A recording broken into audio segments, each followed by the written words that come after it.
दोस्तों स्वागत है आपका हमारे YouTube channel number 1 static GK में। तो आज हम मुगल काल का पार्ट 2 को लेकर आए हैं और इस वीडियो में जितने सारे प्रश्न होंगे मुगल काल से आज हम इस वीडियो में डिस्कस करेंगे। तो वीडियो का अंत तक ज़रूर देखें और यदि आपको हमारा वीडियो पसंद आए तो लाइक शेयर जरूर कर दें और जो हमारे चैनल पर नए हैं वह हमारे चैनल को सब्सक्राइब करके बेल आइकन को प्रेस जरूर कर दीजिएगा। तो चलिए शुरू करते हैं। तो पहला प्रश्न है, औरंगजेब का जन्म कब हुआ था? तो इसका आंसर होगा 1618 ईस्वी में। अब मैं इस प्रश्न से संबंधित कुछ पॉइंट्स बता दूं कि औरंगजेब का जन्म 3 नवंबर को उज्जैन के निकट दोहद नामक स्थान पर मुमताज महल के गर्भ से हुआ था। और औरंगजेब का पूरा नाम मुहीउद्दीन मोहम्मद औरंगजेब था। और औरंगजेब अपना पहला राज्याभिषेक 31 जुलाई 1658 ईस्वी को आगरा में तथा अपना दूसरा राज्याभिषेक जून 1659 ईस्वी में दिल्ली में अकल मुजफ्फर आलमगीर की उपाधि के साथ करवाया था। और औरंगजेब ने करीब 18 करों को समाप्त कर दिया था। और औरंगजेब ने सिक्कों पर कलमे को लिखा जाना बंद करवा दिया था। और औरंगजेब ने 1669 ईस्वी में मुहर्रम मनाना बंद कर दिया था। और औरंगजेब ने 1679 ईस्वी में जजिया कर को पुनः हिंदुओं पर लगा दिया था। तो इतनी सारी जानकारी हमें इस प्रश्न से प्राप्त होती है, तो आप इन सभी को भी याद रख लें क्योंकि प्रश्न किसी से भी आ सकता है। तो चलिए आगे बढ़ते हैं। तो हमारा अगला प्रश्न है, औरंगजेब का मकबरा कहाँ है? तो इसका आंसर होगा दौलताबाद में। अब मैं इस प्रश्न से संबंधित कुछ पॉइंट्स बता दूं कि बाबर का मकबरा काबुल में है और हुमायूं का मकबरा दिल्ली में है और अकबर का मकबरा सिकंदरा आगरा में है और जहांगीर का मकबरा शहादरा लाहौर में है और शाहजहां का मकबरा आगरा में है। तो आप इन सभी को भी याद रख लें क्योंकि प्रश्न किसी से भी आ सकता है। तो इतनी सारी जानकारी हमें इस प्रश्न से प्राप्त होती है। तो चलिए आगे बढ़ते हैं। तो हमारा अगला प्रश्न है, मुगल काल में मीर ए बहर को क्या कहा जाता था? तो इसका आंसर होगा जल सेना का प्रधान। अब मैं इस प्रश्न से संबंधित कुछ पॉइंट्स बता दूं कि मुगल काल में साहिब तौजीह सैनिक लेखाधिकारी को कहा जाता था और मीर ए तोजक धर्माधिकारी और धार्मिक उत्सवों का प्रबंधक होता था और खुफिया नवीस गुप्त पत्र लेखक को कहा जाता था और स्वानिद निगार समाचार लेखक को कहा जाता था और हरकारा जासूस एवं संदेश वाहक होते थे और मुशरिफ राज्य की आय व्यय का लेखा जोखा रखता था और मुसदी बंदरगाहों के प्रशासक की देखभाल करता था। तो इतनी सारी जानकारी हमें इस प्रश्न से प्राप्त होती है, तो आप इन सभी को भी याद रख लें दोस्तों। इसी तरह यदि आप लिंक के साथ जीके पढ़ेंगे तो आपकी जीके बहुत जल्द इम्प्रूव हो जाएगी और आप कम समय में अधिक जीके जान पाएंगे। तो आप लिंक के साथ जीके जरूर पढ़ें। तो चलिए आगे बढ़ते हैं। तो हमारा अगला प्रश्न है, जबती प्रणाली किस शासक ने शुरू की थी?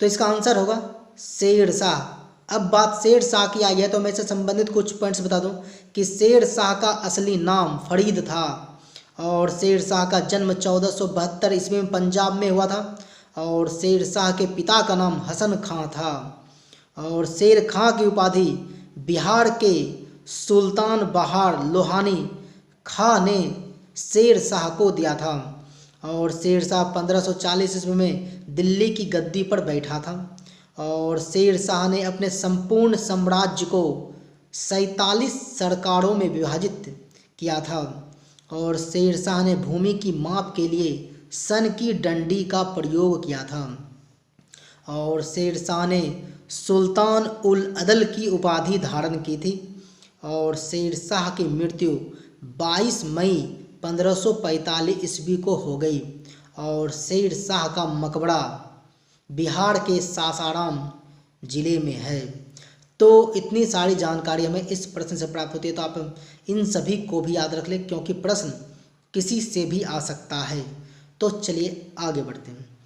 तो हमारा अगला प्रश्न है, अकबर के समय में कौन सा विदेशी यात्री भारत आया था? तो इसका आंसर होगा राल्फ फिंच, जो ब्रिटिश यात्री थे। अब मैं इस प्रश्न संबंधित कुछ पॉइंट्स बता दूं कि William Hawkins, William Finch, sir Thomas Roe, Edward Terry, Nicholas Downton, Nicholas Withington, Thomas Coryat, ये सभी ब्रिटिश यात्री जहांगीर के दरबार में आया था। और फ्रांसिस्को पेलसाट, डच यात्री, ये भी जहांगीर के दरबार में आया था।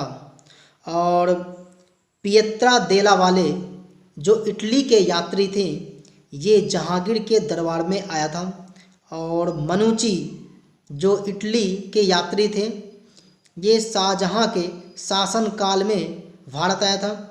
और फ्रांसिस वर्नियर, जो फ्रेंच यात्री थे, ये भी शाहजहां के दरबार में आया था। तो इतनी सारी जानकारी हमें इस प्रश्न से प्राप्त होती है, तो आप इन सभी को भी याद रख लें, क्योंकि प्रश्न किसी से भी आ सकता है।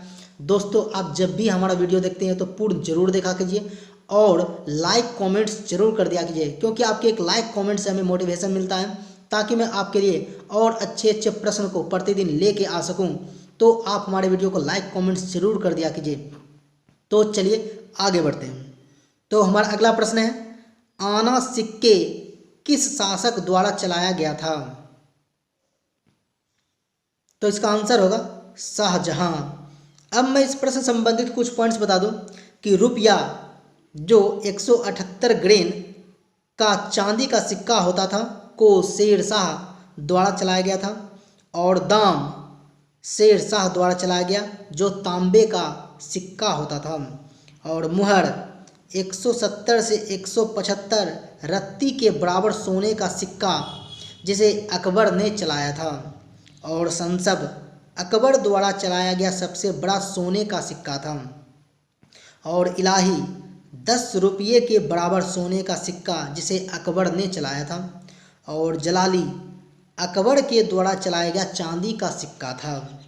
और जीतल तांबे का सबसे छोटा सिक्का होता था। और निसार जहांगीर, शाहजहां तथा औरंगजेब द्वारा चलाया गया तांबे का सिक्का होता था। तो आप इन सभी को भी याद रख लें, क्योंकि प्रश्न किसी से भी आ सकता है। दोस्तों, आजकल एग्जामिनेशन में प्रश्न बहुत ही डीपली पूछ रहे हैं, तो आपको डीपली नॉलेज की बहुत ही आवश्यकताएं हैं, तो आप डीपली नॉलेज जरूर रखें। तो चलिए आगे बढ़ते हैं। तो हमारा अगला प्रश्न है, रामायण का फारसी भाषा में अनुवाद किसने किया था? तो इसका आंसर होगा बदायूनी। अब मैं इस प्रश्न संबंधित कुछ पॉइंट्स बता दूं कि महाभारत, जिसे रजनामा भी कहा गया है, इसका फारसी में अनुवाद अबुल फजल ने किया था। और अर्थववेद का फारसी में अनुवाद बदायूनी तथा इब्राहिम सरहिंदी ने किया था। और पंचतंत्र का फारसी में अनुवाद अबुल फजल ने किया था। और राजतरंगिणी का फारसी में अनुवाद शाह मोहम्मद शाहवाही ने किया था। और लीलावती, जो गणित की पुस्तक है, का फारसी में अनुवाद फैजी ने किया था। और हरिवंश पुराण का फारसी में अनुवाद मौलाना शैरी ने किया था। तो इतनी सारी जानकारी हमें इस प्रश्न से प्राप्त होती है, तो आप इन सभी को भी याद रख लें, क्योंकि प्रश्न किसी से भी आ सकता है। दोस्तों, इसके साथ आप हमें फेसबुक, ट्विटर एंड इंस्टाग्राम पे भी फॉलो कर सकते हैं, जिसका लिंक मैंने वीडियो के डिस्क्रिप्शन में डाल दिया हूँ, तो आप वहाँ जाके फॉलो कर लीजिए। तो चलिए आगे बढ़ते हैं। तो हमारा अगला प्रश्न है, तबकाते अकबरी का लेखक कौन है? तो इसका आंसर होगा निजामुद्दीन अहमद। अब मैं इस प्रश्न संबंधित कुछ पॉइंट्स बता दूं कि इस पुस्तक से मुगलों तथा विभिन्न प्रांतों के विषय में तत्कालीन जानकारी मिलती है। और तारिक ए रशीदी के लेखक मिर्जा हैदर दोलगत, इस पुस्तक से हमें मध्य एशिया में तुर्कों के इतिहास तथा हुमायूं के शासनकाल पर विस्तार पूर्वक प्रकाश डालती है। और हुमायूं नामा के लेखक गुलबदन बेगम थे।